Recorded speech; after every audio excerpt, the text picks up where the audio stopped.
मध्य प्रदेश विधानसभा का शीतकालीन सत्र आज समाप्त हो गया। सत्र 1 दिसंबर से लेकर 5 दिसंबर 2025 तक चला। 5 कैलेंडर दिनों में सिर्फ 4 बैठकें हुई। सत्र में ध्यानाकर्षण एवं तारांकिक सवाल सदन में उठे। सरकार ने वित्त वर्ष 2025-26 का दूसरा अनुपूरक बजट भी पेश किया, जिसमें ग्रामीण विकास, स्वास्थ्य और सामाजिक कल्याण योजनाओं पर विशेष फोकस रहा। सत्र के आखिरी दिन यानी कि आज विधानसभा परिसर में ऐतिहासिक तस्वीरें देखने को मिली। मुख्यमंत्री डॉक्टर मोहन यादव ने खुद 12,075 आंगनबाड़ी कार्यकर्ताओं, सहायिकाओं को नियुक्ति पत्र सौंपे। यह पहली बार हुआ जब आंगनबाड़ी स्तर की बहनों को विधानसभा सभागार बुलाकर सम्मान के साथ नियुक्ति दी गई है। साफ संदेश था, सरकार दिखावे नहीं, जवाबदेही और पारदर्शिता पर काम कर रही है। आज महिला बाल विकास द्वारा अपने आंगनबाड़ी की ये नई चयन प्रक्रिया के अंतर्गत ऑनलाइन न केवल उनका चयन किया गया, बल्कि नियुक्ति पत्र देकर के शुचिता, पारदर्शिता के आधार पर कई सारी हमारी आंगनबाड़ी और सहायिका बहनों को नियुक्ति पत्र प्रदान करके एक कार्यक्रम में बुला करके विधानसभा के अंदर ये कार्यक्रम किया गया। हमारे लिए आंगनबाड़ी का अत्यंत महत्व है। कुपोषण, शिक्षा और नीचे की सरकार की योजनाओं के साथ समाज के सहकार के लिए ये अत्यंत महत्वपूर्ण कड़ी है। मध्य प्रदेश विधानसभा के शीतकालीन सत्र के अंतिम दिन सिंगरौली में 6 लाख पेड़ों की कटाई को लेकर जमकर हंगामा हुआ। कांग्रेस ने इसे अवैध कटाई और अडानी समूह को फायदा पहुंचाने की कार्रवाई बताया। मंत्री कैलाश विजयवर्गीय ने कहा कि सिंगरौली में आदिवासी कम हैं। इस बयान के बाद भाजपा और कांग्रेस के बीच तीखी बहस शुरू हो गई और कांग्रेस विधायकों ने नारेबाजी करते हुए सदन से वॉकआउट कर दिया। धिरौली कोल ब्लॉक जो दिया गया अडानी समूह को 2023 में लोकसभा में तत्कालीन सांसद डॉक्टर शालिनी सिंह ने यही प्रश्न पूछा था और उत्तर में उस समय के कोयला मंत्री प्रहलाद जोशी ने उत्तर दिया कि धिरौली कोल ब्लॉक का पूरा क्षेत्र आ रहा है 5वीं अनुसूची में, आ रहा है पैसा कानून के अधीन। लेकिन ऐसा क्या हुआ 2023 और 25 के बीच में कि इसको हटाया गया पैसा कानून से? तो इसमें जब हमने ये प्रश्न पूछा मंत्री जी से, वो कोई उत्तर नहीं दे पाए, चुप रह गए। जबकि ये दायित्व है माननीय वन मंत्री जी का कि वो हमारे वनों का ख्याल रखे, वनों को बढ़ावा दे। ध्यान आकर्षण में ये सवाल करा था कि धिरौली कोल माइन जो सिंगरौली में, उस पर इतनी जबरदस्त तरीके से पेड़ कटाई कैसे हो रही है, जबकि वो अनुसूचित क्षेत्र में आता है और 5वीं अनुसूची के अंतर्गत आता है। तो जब मंत्री जी ने जवाब दिया कि वो 5वीं अनुसूची नहीं, पर हमारे पास जो दस्तावेज है उसमें साफ होता है कि 2023 तक वो 5वीं अनुसूची क्षेत्र में आता था और ये लोकसभा में जवाब दिया गया है। ऐसा नहीं है कि कोई यहाँ पर जवाब दिया गया है जहाँ पर झूठ का बोलबाला है। तो अब हमने सवाल करा कि अगर वो अनुसूची क्षेत्र में आता है तो पैसा कानून का पालन क्यों नहीं हो रहा है, और पैसा कानून का पालन नहीं कर रहे हैं, डरा रहे हैं, धमका रहे हैं, लोगों को जेल में बंद कर रहे हैं और धड़ल्ले से जो पेड़ों की कटाई वहाँ पर चल रही है। इस सत्र में सरकार ने वित्तीय वर्ष 2025-26 का दूसरा अनुपूरक बजट भी पेश किया। इस बजट में ग्रामीण विकास, आधारभूत संरचना और सामाजिक कल्याण योजनाओं पर जोर दिया गया है। सरकार का कहना है कि यह बजट राज्य के विकास का रोड मैप है। 2025 का यह शीतकालीन सत्र सुशासन और पारदर्शिता का एक सकारात्मक संकेत जरूर दे गया है। देखिए, मध्य प्रदेश विकास के रफ्तार में निरंतर डॉक्टर मोहन यादव जी के नेतृत्व में आगे बढ़ रहा है। आज मध्य प्रदेश में चौतरफा भारत के प्रधानमंत्री नरेंद्र मोदी जी के स्नेह आशीर्वाद से औद्योगिक क्रांति मध्य प्रदेश ला रहा है। किसानों को हम भावांतर दे रहे हैं, गरीबों के पक्के मकान प्रधानमंत्री आवास में हम बना रहे हैं, बीमारों के इलाज 5 लाख के आयुष्मान कार्ड के माध्यम से हम कर रहे हैं, नए नए मेडिकल कॉलेज खोल रहे हैं, नए नए स्कूल खोल रहे हैं, नए नए फैक्ट्रियां तैयार है, बाबा महाकाल का आशीर्वाद महाकाल कॉरिडोर तैयार है, ओरछा में राजा राम का दरबार भी तैयार हो रहा है। 5 दिनों का यह सत्र बताता है कि लोकतंत्र सवालों और जवाबदेही से ही चलता है। मुख्यमंत्री डॉक्टर मोहन यादव की कई पहलें सकारात्मक हैं, लेकिन असली परीक्षा इन फैसलों के क्रियान्वयन में है। जब बदलाव जमीन पर दिखेगा, तभी इस सत्र को सफल कहा जा सकेगा। Bureau report, TV 24 news, Bhopal.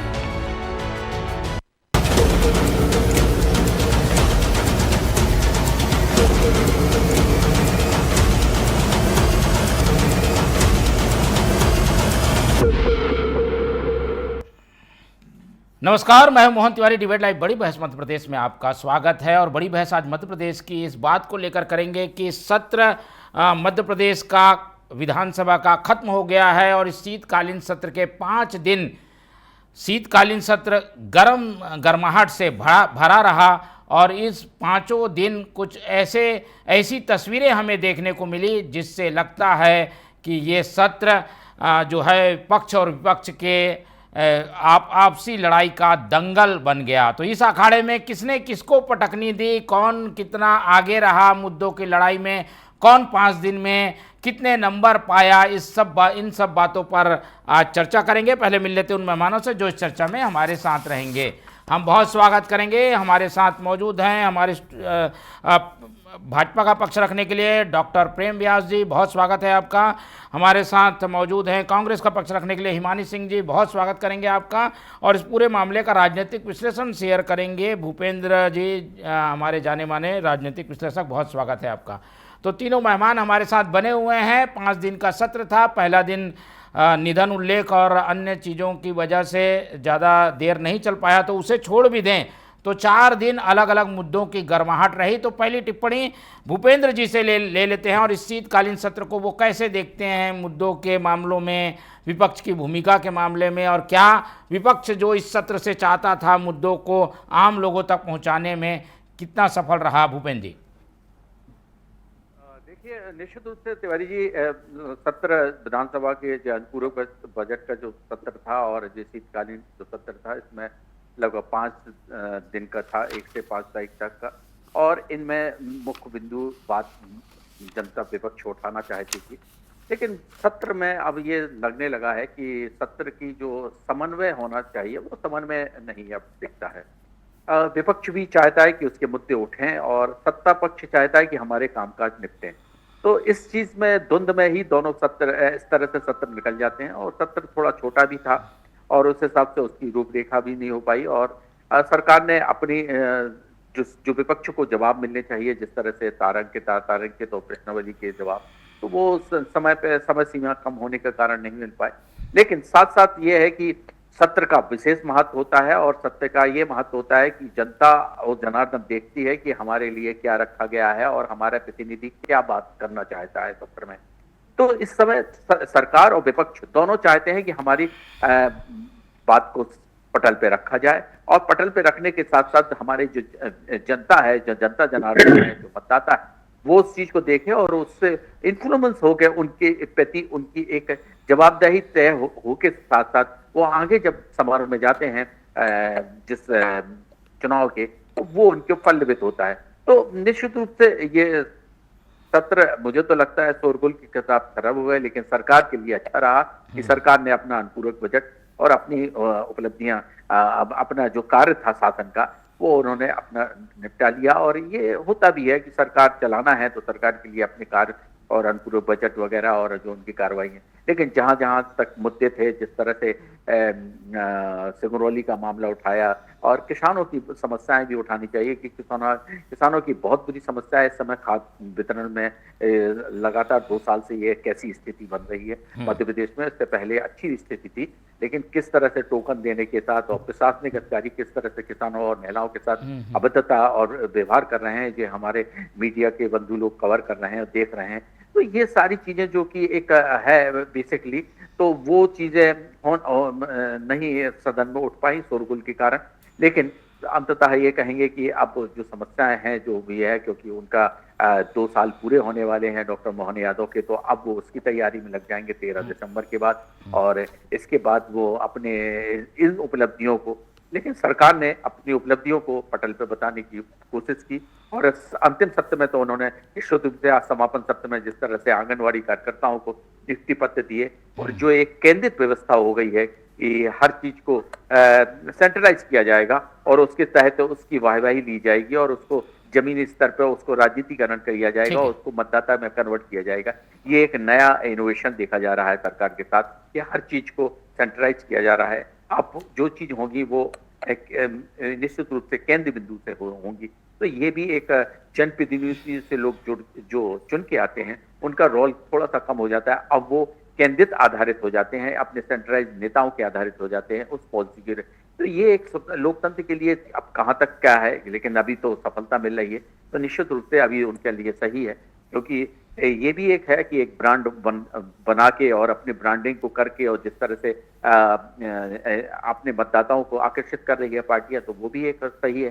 तो निश्चित रूप से, लेकिन मेरा मानना है कि लोकतंत्र में अगर हर व्यक्ति की भागीदारी और सुनिश्चित हो प्रतिनिधियों की, क्योंकि सदन में जब चुन के जाते हैं और वो सदन की ताकत बनते हैं, तो निश्चित रूप से उन चीजों के ध्यान देना चाहिए और विपक्ष को भी सत्ता पक्ष के साथ और सत्ता पक्ष को भी विपक्ष की बातों को तवज्जो देना चाहिए। जहां पे प्रशासन जिस तरह से सिंगरौली का मामला उठा है वो पेशा एक्ट के तहत, तो उस पर करना चाहिए, जवाबदेही बननी चाहिए। सरकारें आती और जाती हैं, ये एक विषय है, लेकिन नागरिक उत्थान के लिए और हमारी जो जनता कर्तव्य के लिए जो और साथ साथ लोकतंत्र के लिए, तो ये एक बहुत बड़े, लेकिन निश्चित रूप से कहेंगे कि सत्र बड़ा शॉर्ट रहा, लेकिन ठीक है, सरकार के पक्ष के हिसाब से रहा और विपक्ष ने भी अपने मुद्दे को उठाने की अच्छी कोशिश की।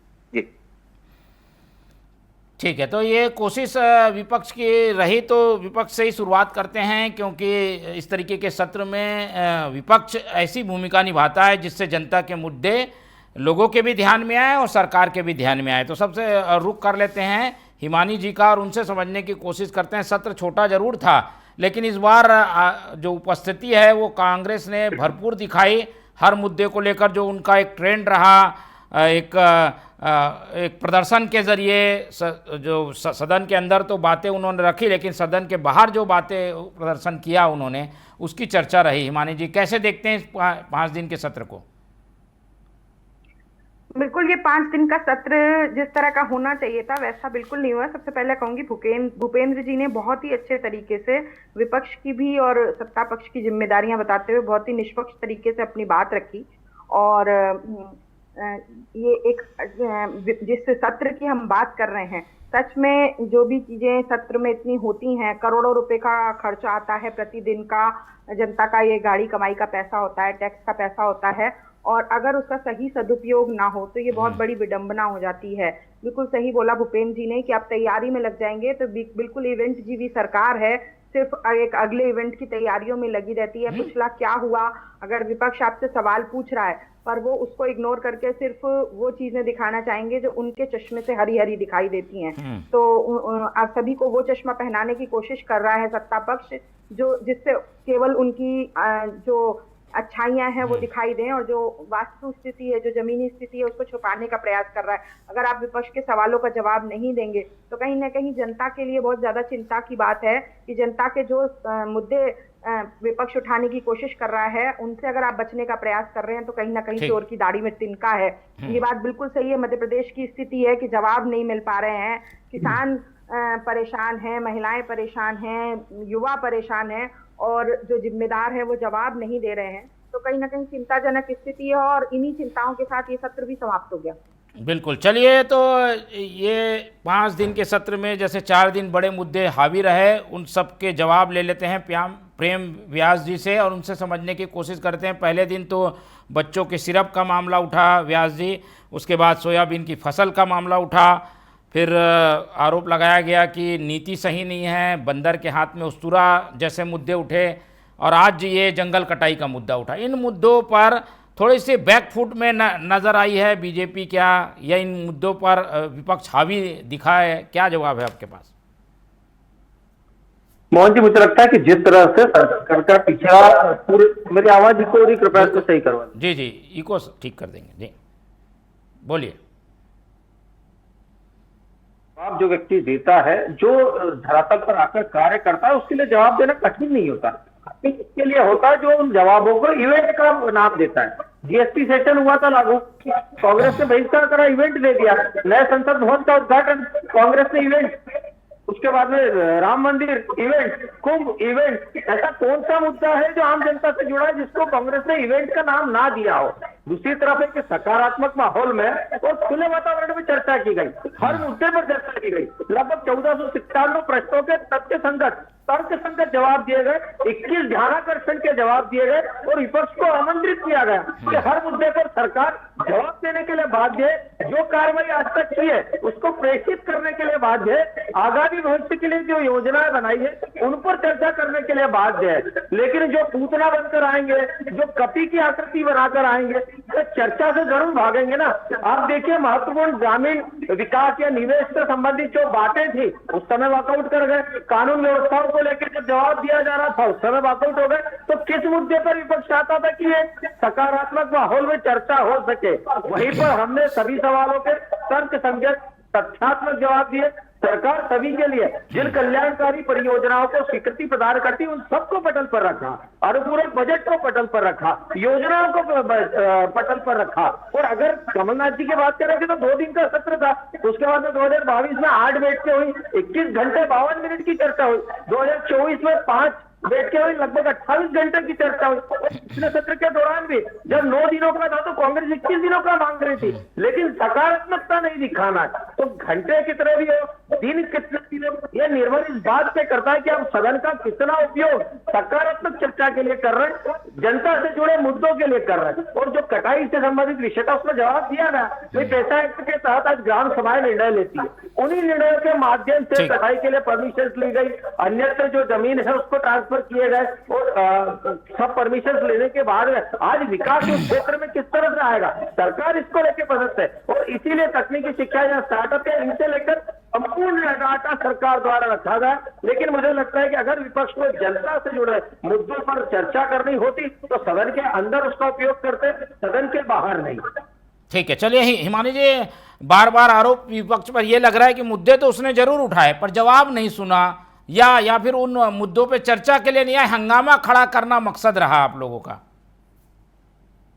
देखिए, यहाँ डिबेट में बैठ के कुछ भी सवाल, जब प्रेम व्यास जी स्वतंत्र हैं, आधा घंटे का टाइम पास करके उनको जाना है, तो अगर ऐसे मुद्दे उठा लिए गए थे और आपने जवाब दे दिए थे तो दे दीजिए जवाब। मुझे 2 सवाल मैं पूछ लेती हूँ कि जब जो अभी विक्रांत भूरिया जी पूछ रहे थे कि 2023 की 5वीं अनुसूची में आता था सिंगरौली और आज धड़ाधड़ पेड़ कट रहे हैं, ये मेरे ख्याल में तिवारी जी आपका और मेरे से भी जुड़ा हुआ मुद्दा है। आप और हम सब जानते हैं कि किस तरह से एक इवेंट बनाया जाता है, एक पेड़ माँ के नाम, और उस पे भी करोड़ों रुपया खर्च किया जाता है। और जब ये इतने सारे पेड़ काटे जा रहे हैं तो अगर प्रेम व्यास जी को पास जवाब है जो विधानसभा में दिया गया हो, मनगढ़ंत जवाब मत दीजिएगा, जो विधानसभा में जवाब दिया होगा कि 5वीं अनुसूची में जब सिंगरौली आता था तो अब ये पेड़ जो है किस आधार पर काटे जा रहे हैं, किसकी परमिशन से काटे जा रहे हैं, और इनके पेड़ों को काटने के पीछे जो पर्यावरण को नुकसान होगा उसका क्या आपके पास बैकअप है, क्या प्लान डी है? दूसरा, जो भूपेन्द्र जी ने सवाल पूछा कि किसान जो महिलाएं लाइन में लगी हुई हैं, प्रशासनिक अधिकारी उनके साथ दुर्व्यवहार कर रहे हैं, उनके साथ बदतमीजी कर रहे हैं, मारपीट कर रहे हैं, लगातार वीडियो सामने आ रहे हैं, तो 2 चीजों की समस्या है। एक तो आपका प्रशासन जो है उद्दंड हो रहा है, इसका क्या जवाब है जो विधानसभा में दिया गया हो? आपका जवाब नहीं चाहिए प्रेम व्यास जी, आप अथॉरिटी नहीं है, सिर्फ वो जवाब दीजिएगा जो वहां दिया गया। आप मुझे ये जवाब दीजिए कि खाद की समस्या से आप कब तक मध्य प्रदेश को निजात दिला देंगे, और जवाब याद रखिएगा वो दीजिएगा जो विधानसभा में दिया गया। अगर आप कह रहे हैं सारे जवाब दिए गए तो इन 2 सवालों के जवाब आप मुझे दे दीजिए जो विधानसभा में दिए गए थे। ठीक है, व्यास जी कुछ सवाल तो हैं जिनके जवाब रह गए हैं शायद। जी बोलिए। प्रथम तो मैं बता दूं कि अगर ये कहा जाता है कि मैं जवाब देने के लिए ऑथराइज नहीं हूँ तो ये प्रश्न करने के लिए ऑथराइज ऐसा कैसे मान लिया जाए? दूसरी तरफ है कि जो विधानसभा में जवाब दिए गए सुन लीजिए ना, काहे भी लग जाते हैं भाई। आप प्रश्न करते हैं, जवाब दे रहे हैं, काहे भी लग रहे हैं? सुन लीजिए, आप प्रश्न कर रहे हैं, जवाब भी आपकी दे रहे हैं, क्या आप डॉन बन गए हैं? तो यही कार्य आप विधानसभा में कर रहे हैं। विधानसभा में सभी जवाब दिए गए। मोहन जी, आप तय कर लीजिए, सुन तो लीजिए। यहाँ पैनल में बैठे लोगों में सिर्फ आप बोल रहे हैं कि जवाब दिए गए, तो दीजिए जवाब, वो जवाब बताइए। दे रहे हैं, जवाब दे रहे हैं व्यास जी, चलिए बोलिए। देखिए, मुझे लगता है कि सामान्य व्यक्ति को भी जानकारी होगी, और आदरणीय भूपेंद्र जी यहाँ पर बैठे हैं, कि विधानसभा की पूरी कार्रवाई रिकॉर्डेड होती है। अगर लगता है कि जवाब नहीं दिए गए, वो रिकॉर्ड के माध्यम से आप प्रेषित कर सकते हैं। ध्यानाकर्षण में आपने जिन प्रश्नों का उल्लेख किया है, उनका तथ्य सम्मत, तर्क सम्मत जवाब या तो आपको लिखित में मिलेगा, या माननीय जो विभाग के मंत्री महोदय या विभाग के जो कार्यकर्ता जो अधिकारी हैं उनके माध्यम से मिलेगा। तो रिकॉर्ड है वहां पर। यहाँ प्रेम व्यास जी के बोलने से, हिमानी सिंह जी के प्रश्न करने से नहीं होगा। विधानसभा रिकॉर्ड, और 10 साल बाद भी आप उन रिकॉर्ड को देख सकती है। तो मुझे बता दीजिए आपको कि कितने रिकॉर्ड हिमानी सिंह जी ने देख लिए, और कितने रिकॉर्ड के जो है आपके प्रश्नों के जवाब समझ गए। चलिए, ठीक है। जवाब दिए, समझ गए, कार्रवाई नहीं दिए के गए। दौरान प्रदर्शित किया जाए। अब आपको लगता है कि जवाब नहीं है, तो उसकी कटिंग आप यहाँ पे प्रदर्शित कर दीजिए। खुला चैलेंज है। चलिए, और विधानसभा में व्यवस्थाएं होती हैं, अगर जवाब नहीं आया तो आप दूसरी तरीके से भी, दूसरे सूचनाओं के माध्यम से भी जवाब ले सकते हैं। हम आएंगे आप दोनों के पास, लेकिन भूपेंद्र जी से समझने की कोशिश करते हैं। भूपेंद्र जी, क्या विधानसभा में जिस तरीके से समस्या का हल होना चाहिए वो हल ना होकर पक्ष विपक्ष आपस में रस्साकसी का ये केंद्र बन जाता है? क्या कुछ निकलता है इससे जिससे जनता को फायदा हो, या जवाब जैसी चीजें मिल पाए? देखिए, राज्य के लोकतंत्र की वहाँ पंचायत है, विधानसभा, और हल तो वही निकलेंगे। अब चाहे वो कैसे भी निकाले जाए। और देखिए, बात ये रहती है कि पहले क्या होता था कि एक समन्वय का वातावरण रहता था। जिस तरह से देखिए, एक प्रश्न तो लग जाते हैं, प्रश्न विभागों को पहुंच जाते हैं, प्रश्नों के उत्तर आ जाते हैं, पटल पे रख दिए जाते हैं। ये तो क्योंकि उस समय मशीनरी विधानसभा के काम के लिए लगातार काम करती है, वो तो एक अलग विषय है। लेकिन प्रश्नों के उत्तर सारगर्भित हैं, वो सही है, घुमा के दिए गए। क्या होता है, उत्तर बना दिए जाते हैं, उत्तर, प्रश्न क्या पूछ रहा है, उत्तर क्या दे रहा है, ये भी एक विसंगति होती है। दूसरी बात क्या है कि देखिए, मध्य प्रदेश में अभी देखिए सीरप का बहुत बड़ा कांड हुआ था, जो ये बहुत बड़ी दुर्दांत एक घटना थी, और निश्चित रूप से सत्ता पक्ष और विपक्ष दोनों के लिए हताहत करने, हर व्यक्ति के लिए, और उसके लिए बिल्कुल इस पर चर्चा की गई होगी और की गई है, और उस पर बैन भी लगाए हैं सरकार ने। और दूसरी बात क्या है कि सरकार के पास जो मुख्यमंत्री जी हैं, उनके पास गृह मंत्रालय भी है। तो अभी मुझे ऐसा लगता है कि कई चीजों में जिस तरह से पारदर्शिता सिस्टम को होना चाहिए, जिस तरह से उन्होंने कहा सिंगरौली वाला पेशा एक्ट कानून है, तो ग्राम पंचायतों को अधिकार मिल जाते हैं, ग्राम पंचायत उसको कर सकती है। ये भी सही बात है कि पेशा कानून में ये प्रावधान है।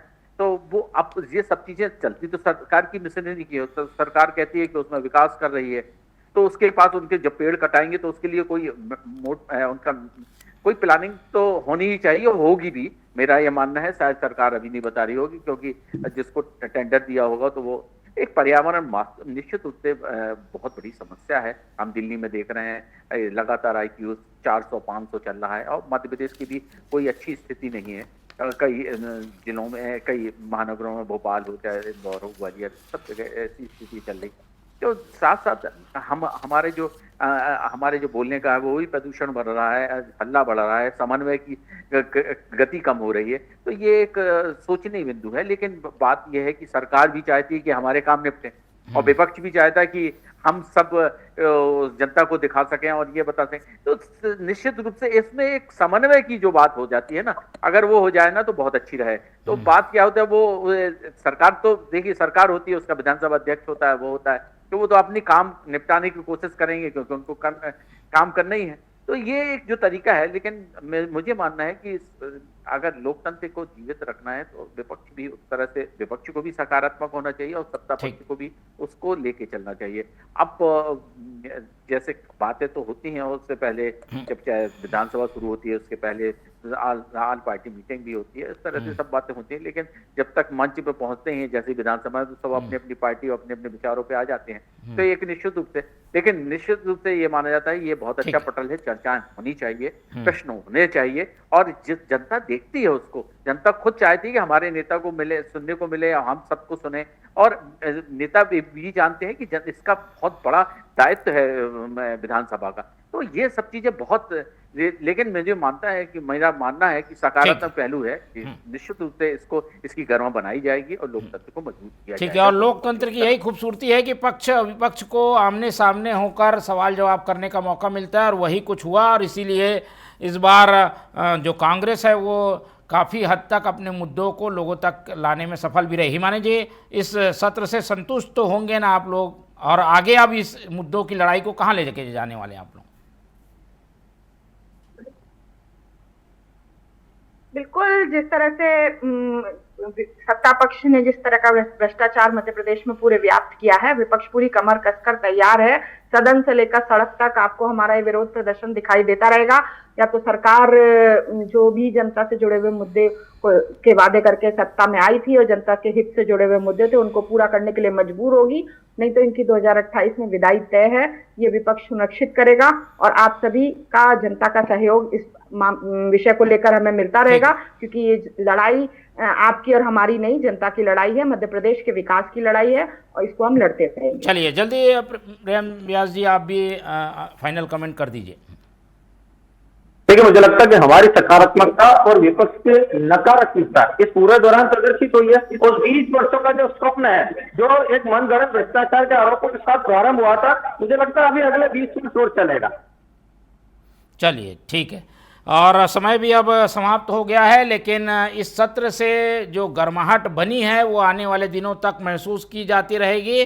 शीतकालीन सत्र था तो शीत जैसी स्थिति नहीं है, बल्कि मुद्दों की गर्माहट इसमें देखने को मिली है। समय इतना ही है, इसलिए चर्चा यहीं खत्म करेंगे। भूपेंद्र जी हमारे साथ जुड़े, उनका धन्यवाद।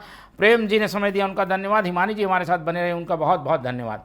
तो तीनों मेहमानों को धन्यवाद कहते हुए आज की चर्चा यहीं खत्म करते हैं और आप लोग से रखते हैं उम्मीद कि आप लोग देखते रहेंगे TV24। रखें अपना बहुत ख्याल। नमस्कार।